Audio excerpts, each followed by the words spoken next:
sur le podcast Émotive. Je m'appelle Lindsay, je suis coach en émotion et ma mission est de t'aider, toi, femme qui a été blessée dans ton enfance, à t'aimer de manière inconditionnelle. J'ai envie que tu puisses guérir de tous ces traumatismes à travers l'apprentissage de la régulation de tes émotions. N'hésite pas à t'abonner au podcast et laisser un commentaire.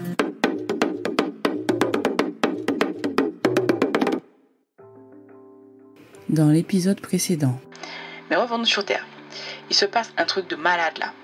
Je continue ma route, j'entends une voix qui m'interpelle. Mademoiselle! Et c'est le beau jeune homme. Il me rattrape dehors en me demandant mon prénom. Oh my God! On se croirait dans un film genre. Évidemment, je lui donne. Il prend aussi mon numéro. Ah! Et au fait, il s'appelle Roméo. Serait-ce le signe que j'attendais? Je viens à peine d'écrire ma liste que ça se produit déjà. Ça va aussi vite, genre, quand les gens parlent de la loi de l'attraction? Bref, sans me poser plus de questions, je rentre chez moi. Et cette fois, je ne suis pas sur un nuage. Je suis sur la lune, mon pote. Personne ne va me faire redescendre aujourd'hui. J'envoie un message à mes bestes direct pour leur raconter. Me revoilà pour la suite. Quand j'annonce la nouvelle à mes copines sur notre groupe, j'ai eu de tout dans les réactions. Copine 1, c'est celle qui est toujours emballée. Oh, trop bien! Et t'as une photo et tout, je vais trop voir sa tête. Copine 1. Copine 2, sceptique et méfiante en mode... Par contre, t'emballes pas, hein, tu te connais. Copine 3, contente pour toi, copine, mais non, la loi de l'attraction, ça ne fonctionne pas comme ça. Attends de voir si je dois sortir ma petite cuillère pour te ramasser.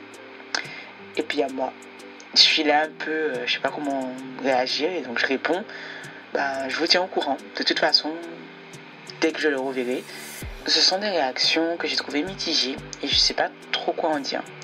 Mais pas grave, je me laisse pas démotiver, je décide de me laisser porter en fait pour cette fois et de ne pas me laisser perturber. Donc Roméo m'envoie un message pendant que je parle à mes copines, mais histoire de le laisser un peu languir, je réponds pas encore. Je finis de préparer mon dîner, de faire un peu d'arrangement, bref, je vais à mes occupations habituelles. 1 heure plus tard, je me pose pour dîner et j'en profite pour lui répondre. Et je constate qu'entre-temps, il m'a déjà appelé 2 fois. Encore une fois, j'ai tiqué sur ça, ça m'a un peu embêté.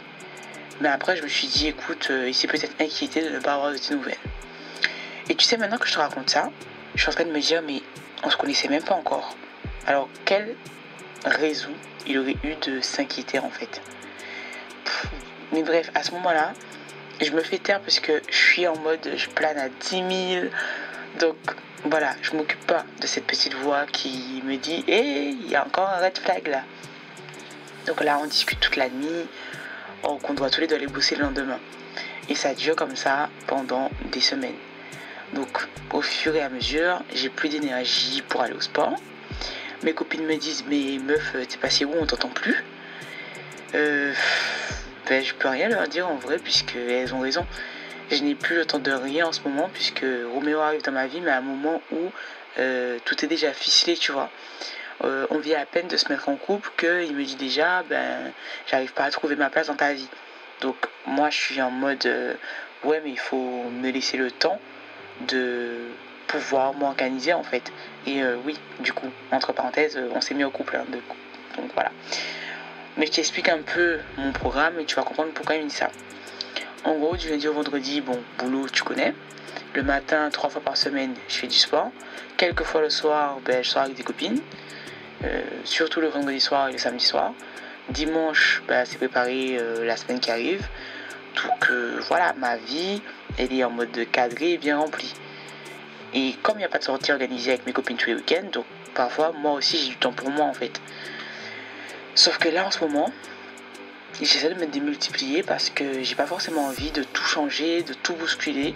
Puisque mine de rien, je me dis, écoute, je sais pas combien de temps il va rester dans ma vie celui-là, donc flemme de tout bousculer en si peu de temps. Et d'un autre côté, je me dis que si je veux me mettre en couple, il faut que j'apprenne à faire des concessions et pourquoi ne pas commencer par ça. Donc remodeler ma vie et lui faire un peu de place en fait. Donc en attendant, j'espère vraiment pouvoir trouver l'équilibre. Et tu sais, j'aime beaucoup discuter avec lui, il est cultivé, intelligent, donc on discute énormément et de plein de sujets. Et pour moi, c'est un signe avant-coureur d'une bonne communication dans le couple en fait. Donc d'ailleurs, on décide d'avoir une discussion pour voir comment on peut faire correspondre nos agendas. Dans l'idée, je me suis dit que pour un début, une fois par semaine, ce serait bien. Donc en discutant avec lui, il m'explique qu'il apprécie beaucoup les discussions qu'on a. Et il est ok pour un soir par semaine, mais il espère quand même qu'au fil du temps, ce sera plus. Bon, je suis quand même contente. Je me dis que ça part de bon pied. On décide maintenant qu'on se voit tous les vendredis soirs. Donc il me reste le samedi pour mes copines, si elles veulent, et le dimanche pour moi. Donc c'est trop bien, ça fait un super compromis. Le premier vendredi arrive, on va au cinéma, donc c'est lui qui invite. Bon, je trouve ça top, même si j'avais prévu de payer mes affaires, puisque independent gal, tu connais. Mais bon, vas-y, c'est pas grave. J'ai dit, ça peut passer pour cette fois. Donc pendant qu'on est assis, il me dit quelque chose qui me touche, et en même temps ça me met mal à l'aise de fou. Puisqu'il me dit, je sais pas comment, ni pourquoi, mais tu m'apaises de malade, je me sens bien avec toi. À ce moment précis, je sais pas trop comment réagir. Je lui dis merci, mais dans ma tête je me dis, mais meuf, genre t'as des pouvoirs d'apaisement quoi. Mais si moi j'arrive à faire ça, genre c'est trop top. En plus personne ne me l'avait encore sorti celle-là, donc je me suis pas dit que ça faisait effet disquette en fait. Bon, ok, c'est passé, on a profité du film, c'était une super soirée. Je rentre et je me dis, je raconterai à mes copines après, puisque je voulais un peu rester dans ma bulle et tout. Mais, sur son trajet retour, monsieur m'appelle. Donc du coup, on discute. Comment on fait pour avoir autant de choses à se dire? C'est incroyable. Et on est reparti pour une bonne partie de la nuit encore au téléphone, tu vois. Donc je vois même pas passer le temps. Je vois pas qu'il est genre super tard et que je suis censée aller dormir. Bon bref, finalement on s'est endormi. Et réveillé au téléphone d'ailleurs. Et entendre sa voix réveiller, ça m'a fait bizarre. Mais bon, en même temps, j'étais contente. Et je me suis dit, waouh, on n'a pas dormi ensemble, mais c'est tout comme.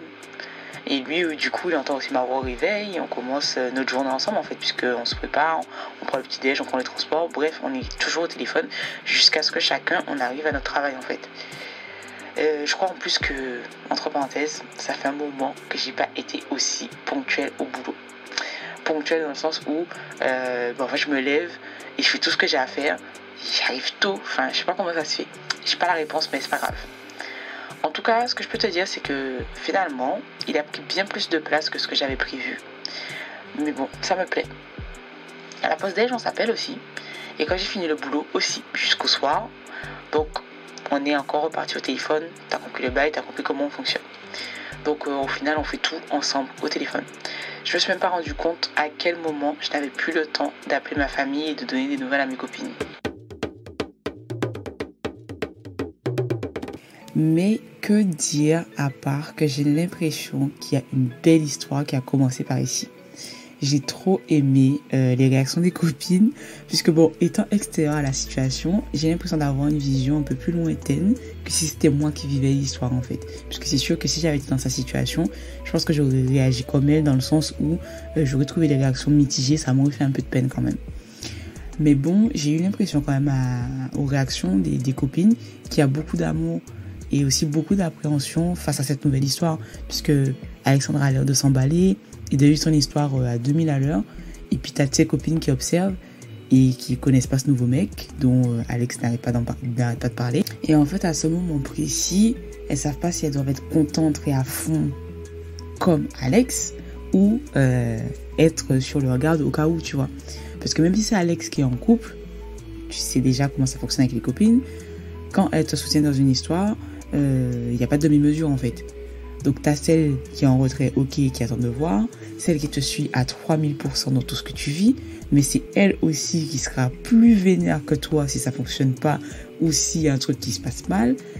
Et moi je me dis, mais si toutes tes copines s'emballent et que finalement ça se passe mal, mais du coup vous êtes toutes en déprime en même temps, mais on fait comment?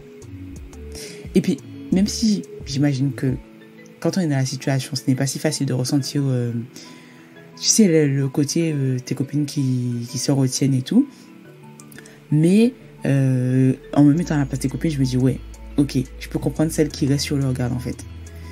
Et tu auras remarqué que Alex, elle n'a pas la personne hein, du fait que son instinct lui a dit qu'au premier regard, ouais, je l'aime pas, par exemple.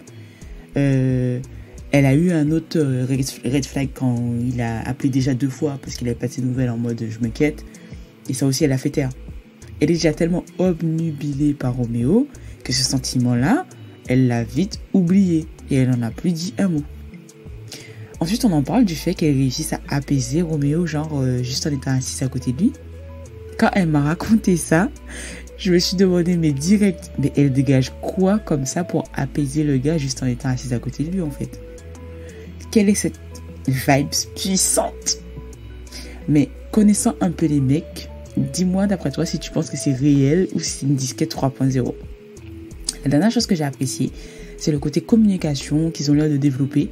Et un couple sans communication, on est d'accord que ce n'est pas réellement un couple.